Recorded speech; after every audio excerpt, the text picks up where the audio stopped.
Bonjour à tous. L'ouverture d'esprit n'est pas une fracture du crâne. L'ouverture d'esprit n'est pas une fracture du crâne.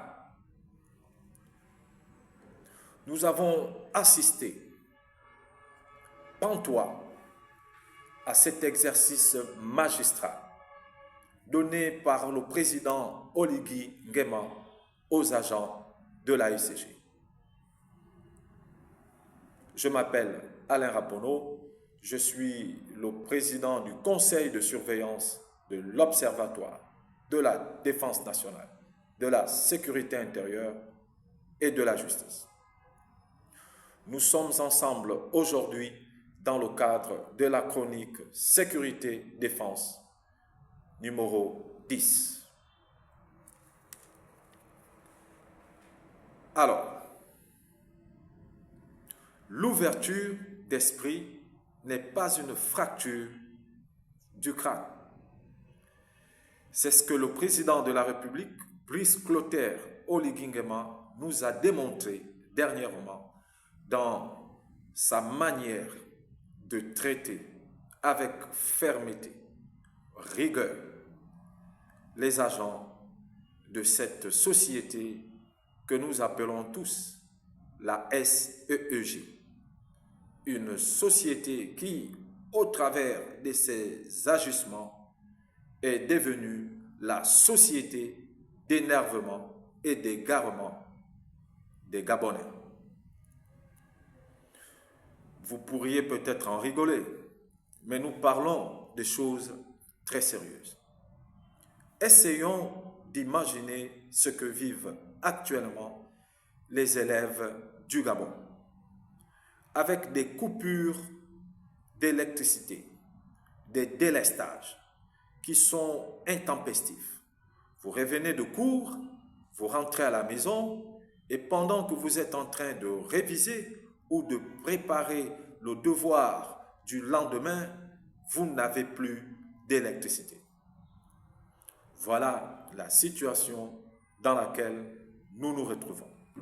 Vous êtes opérateur économique et pendant que votre chiffre d'affaires se passe ou se fait mieux, certainement de 15h à 20h ou de 20h à 22h, vous n'avez plus d'électricité. Et du coup, vous tirez le diable par la queue pour savoir comment vous pouvez continuer à bien faire du commerce.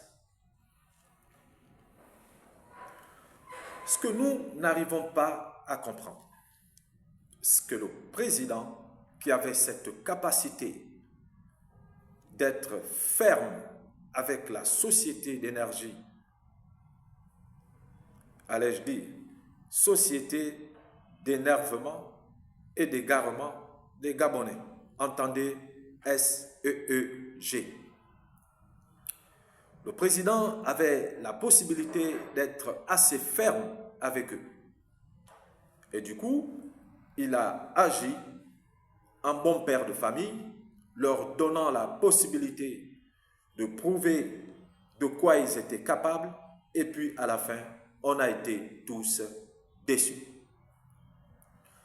La SEEG pour le CTRI, c'est une tache d'huile qui, sincèrement, est en train de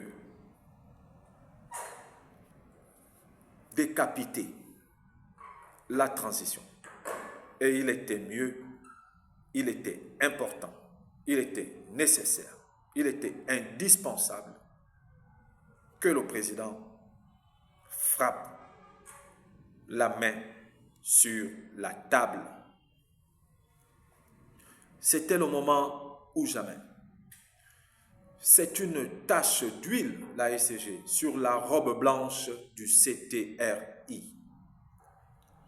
Comment expliquer qu'une entreprise aussi vieille que le Gabon lui-même n'ait pas pu s'organiser de manière à anticiper l'expansion non seulement de la ville, mais surtout l'explosion démographique du Gabon ou de la population.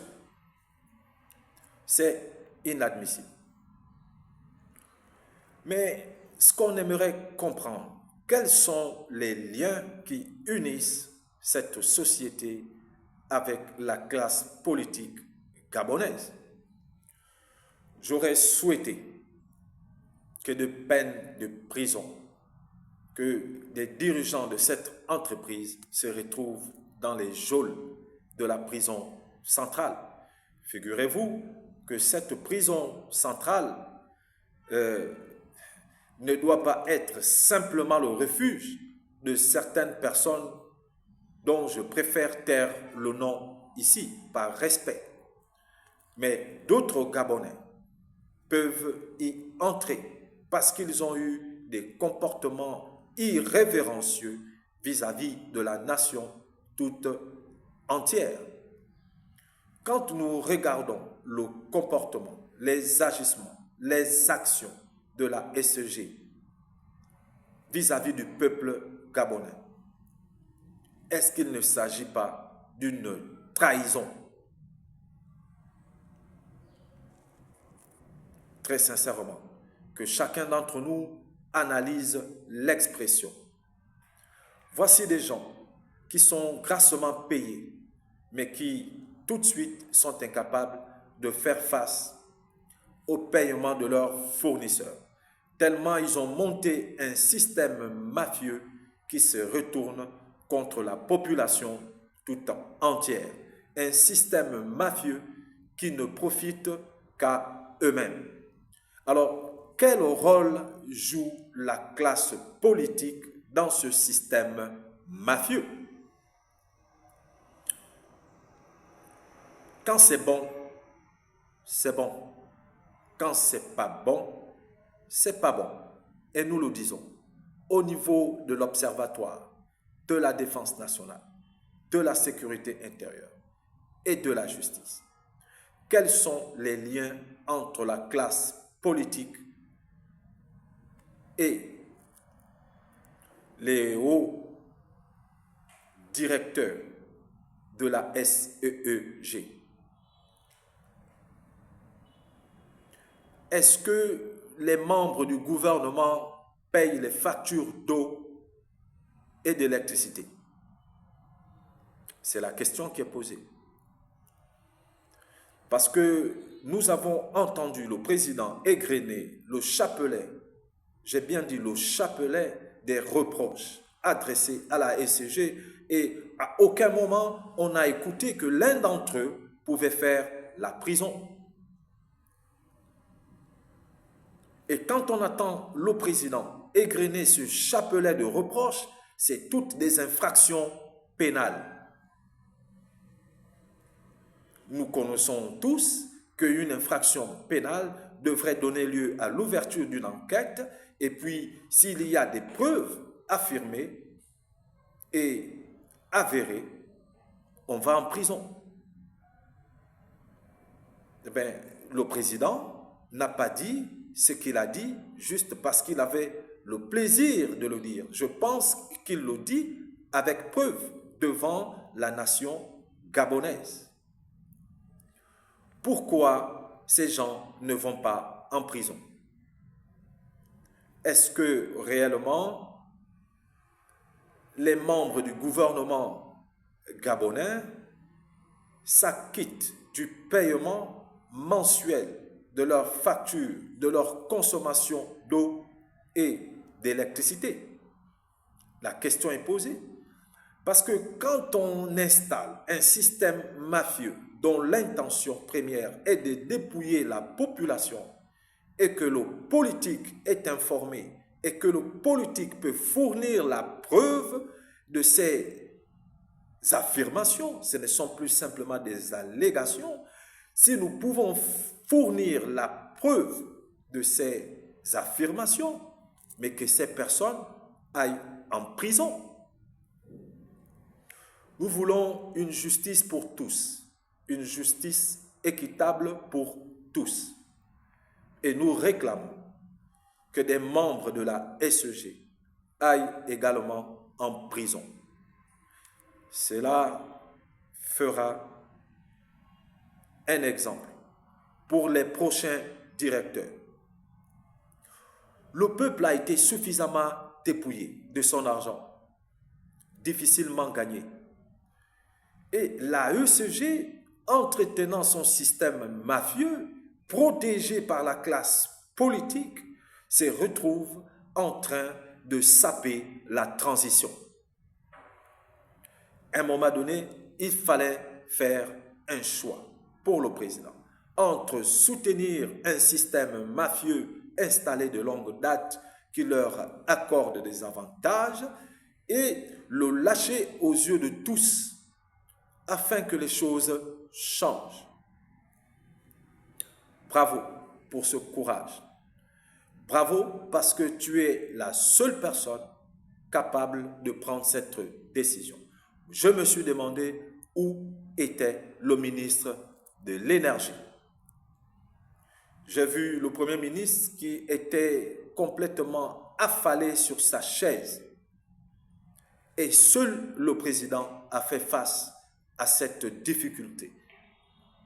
Ça a été magistral. Ça a été impérial. C'était purement et simplement magnifique. C'était propre. C'était martial. Le ton était martial.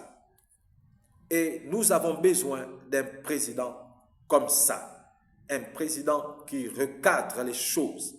Un président qui permet à ce que les plus démunis soient protégés par la justice sociale.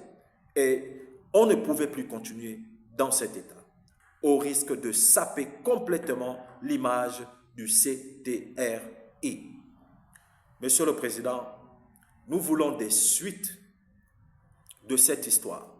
Nous voulons voir des hauts cadres de la SEG être incarcérés pour trahison. Pour trahison.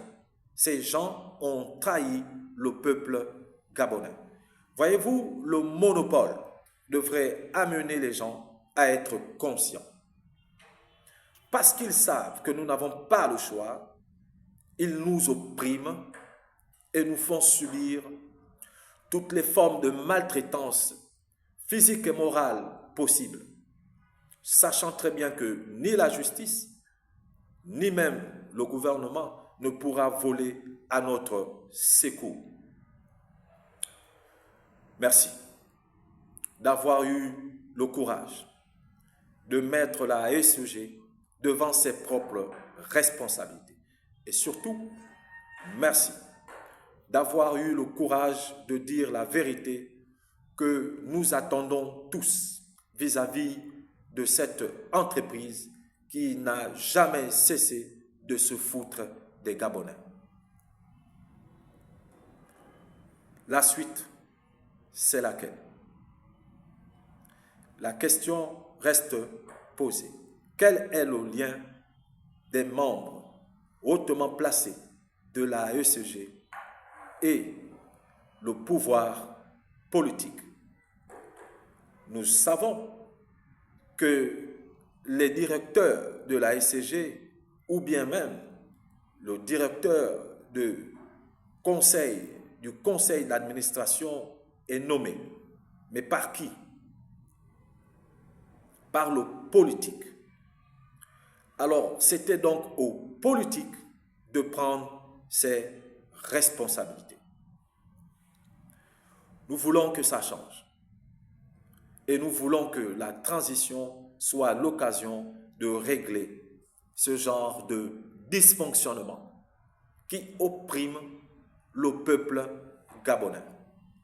Trop, c'est trop. Merci, Président, d'avoir fixé, d'avoir décidé de siffler la fin de la récréation. À quand la suite? Nous ne pouvons pas imaginer que ceux qui sont enfermés à la prison centrale de Libreville pour trahison ne puissent pas être rejoints par leurs collègues mafieux de la SEEG. La SEEG, entendez, Société d'énervement et d'égarement des Gabonais, a monté un système mafieux pendant des années pour détourner l'argent du peuple gabonais. On nous a volé derrière les compteurs qui ne sont jamais arrivés. On nous a augmenté, on nous a mis un système de facturation parallèle. On nous a créé des factures qui n'auraient jamais dû exister, même quand on n'a jamais consommé. Alors, qu'est-ce qu'il faut ajouter pour qu'il y ait des sanctions pénales? C'est du vol à grande échelle. Ces gens méritent la prison. Et nous disons, Monsieur le Président, prenez vos responsabilités.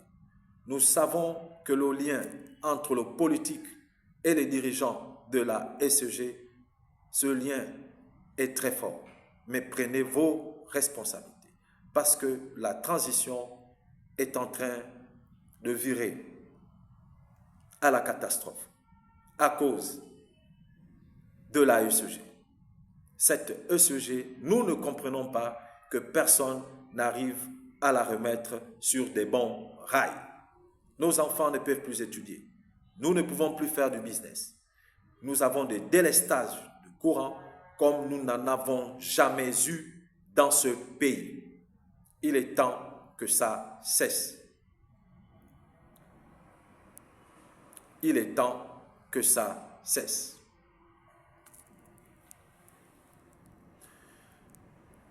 Je m'appelle Alain Rapono.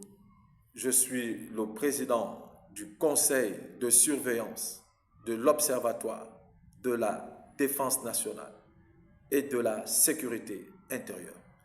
J'étais avec vous aujourd'hui dans le cadre de la chronique défense numéro 10. C'est enfin notre essor vers la félicité. Honneur et fidélité à la patrie. Je vous remercie.